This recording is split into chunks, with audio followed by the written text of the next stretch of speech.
ጤና ይስጥልን ክቡራትና ክቡራን፣ ይህ የአዲስ የሪፖርተር የመረጃ ጊዜ ነው። አዲስ ሪፖርተር አጫጭር መረጃዎችን፣ ትንታኔዎችን፣ ልዩ ልዩ የምርመራ ሪፖርቶችን በተከታታይ ያቀርባል። አሁን ወደ ዕለቱ መረጃዎች እናመራለን። መልካም ቆይታ።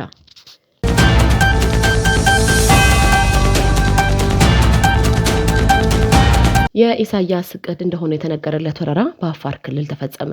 አፋር ክልል ራሴን እከላከላለሁ አለ። ጤና ይስጥልን፣ ይህ አዲስ ሪፖርተር ነው።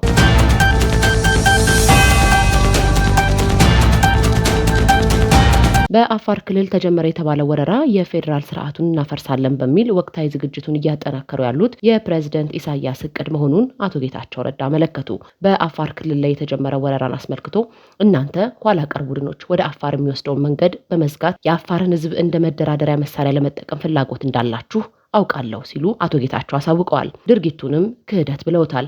የአፋር ክልል ራሱን ለመከላከል እንደሚገደድም አስታውቋል። ከመንግስት ወገን የተባለ ነገር የለም። የፕሪቶሪያው የሰላም ስምምነት ፈረሰ። በአፋር 6 መንደሮች ተወረሩ። መንግስት የውጊያ ግብዣ ቀረበለት። ከአፋር ብሔራዊ ክልላዊ መንግስት ወረራ መካሄዱን ተከትሎ ባወጣው መግለጫ ካለፉት ጥፋቶች መማር ያልቻለ በማለት በእነ ዶክተር ደብረጽዮን የሚመራውን የትንግ አንድ ክፋይ ክፍል ይከሳል። አክሎም ከጥፋቱ የማይመለሰው ጉጀሌ የትንግ ቡድን በጥቅምት 26 2018 ዓ.ም በአፋር ክልል ወሰን ውስጥ በማስገባት 6 መንደሮችን በጉልበት በመቆጣጠር ንጹሃንን በሞንታር በዙ 23 በመደብደብ የተለመደውን የሽብር ተግባሩን በግልጽ ጀምሯል ሲል ክስ ያሰማበትን ምክንያት ያስረዳል። ኋላ ቀር የሆነውን ቡድን የፕሪቶሪያው ስምምነት ለማፍረስ የተለያዩ ትንኮሳዎችን ሞክሯል። ነገር ግን የፌዴራል መንግስቱ ታግሷል ሲሉ በትግረኛ ቋንቋ በግል ኤክስ ገጻቸው አቶ ጌታቸው አስጠንቅቀዋል። አቶ ጌታቸው እንደ ወትሮ ትንኮሳውን ህዝብን ለማጨፋጨፍና ለስቃይ ለመዳረግ የተደረገ መሆኑን አስመልክተው ወረራውን አሁንም የፌዴራል መንግስትን ጎትቶ ወደ ግጭት ለማስገባት በአፋር ክልል ትንኮሳ ፈጽሟል። ይህ የሻዕቢያ አጀንዳ ለማስፈጸም የሚደረግ እንቅስቃሴ ነው።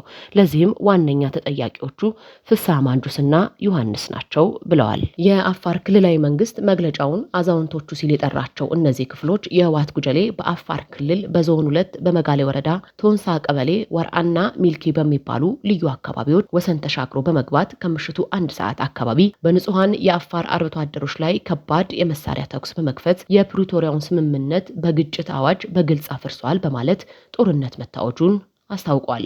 ይህ የህወሓት ጠባጫሪ ቡድን በቶንሳ ቀበሌ ላይ ተኩስ በሚከፍትበት ወቅት ሰላም ወዳድ የአፋር ሽማግሌዎች እንዲመለሱ ቢማጸኗቸውም ጉጀሌው ግን አሻፈረኝ ብሏል ያለው የአፋር ክልል መግለጫ የአዛውንቶቹን ተማጽኖ ወደ ጎን በመተው ጥቃት መፈጸሙን አመልክቷል። መግለጫው እንዳለው ይህ ከትናንት ጥፋቱ የማይማረው ተስፋ ቢስ የህወሓት ጉጀሌ ቡድን ከድርጊቱ በአስቸኳይ ካልተቆጠበ የአፋር ብሔራዊ ክልላዊ መንግስት የዜጎቹን ደህንነት፣ የወሰኑን ክብር የማስጠበቅ እንዲሁም ራስን ከማንኛውም ውጫዊ ጥቃት የመከላከል ኃላፊነቱን እንደሚወጣ እንገልጻለን ሲል ማሳሰቢያ ሰጥቷል። አቶ ጌታቸው ምክር ሲሉ ባሰራጩ ጽሁፋቸው የአፋር 6 ቀበሌዎችን ወሯል የተባለው ቡድን ይህ እንቅስቃሴ ለህዝቡ ስቃይ ለማምጣትና ህዝቡን ለመጨፍጨፍ የሚደረግ የክህደት እንቅስቃሴ ነው ብለውታል። እናንተ ኋላ ቀር አሉ አቶ ጌታቸው።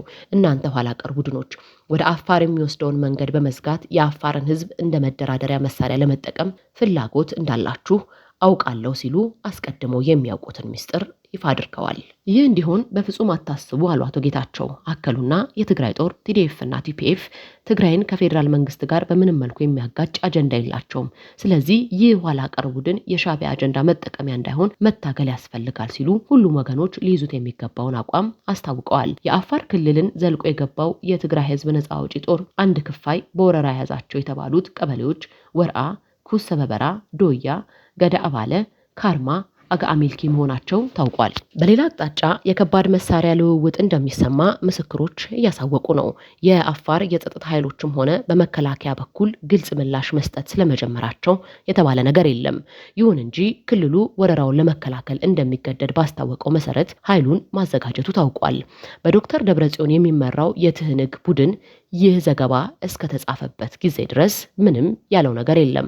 አስቀድሞ ግን የፌዴራል መንግስት የፕሪቶሪያው ስምምነትን አፍርሷል በሚል ክስ አቅርቦ ነበረ። እነ ዶክተር ደብረጽዮን ሻዕቢያ የፈጠሩትን ጥምረት የሚቃወሙ እዛው መካከላቸው ያሉ መኮንኖችም ይሁን ተዋጊዎች ወደ አፋር ክልል የገባውን ሰራዊት አስመልክቶ ለማነጋገር ሙከራ ብናደርግም አልተሳካልንም። ክቡራን ቤተሰቦቻችን ለዛሬ እዚህ ላይ ያበቃን። አስተያየትና ጥቆማ ካላችሁ በአድራሻዎቻችን ላኩልን። አዲስ ሪፖርተርን በፌስቡክ፣ በቲክቶክ፣ በቴሌግራም እና በትዊተርና በኢንስታግራም ገጾቻችን ይከታተሉ። ዘወትር ቻናላችንን ላይክ ማድረግ መከተልን አይዘንጉ። ዘወትር ቅድሚያችን ኢትዮጵያ ናት። በመረጃ ጥራትና እውነት ላይ እንለካለን። ጤና ይስጥልን።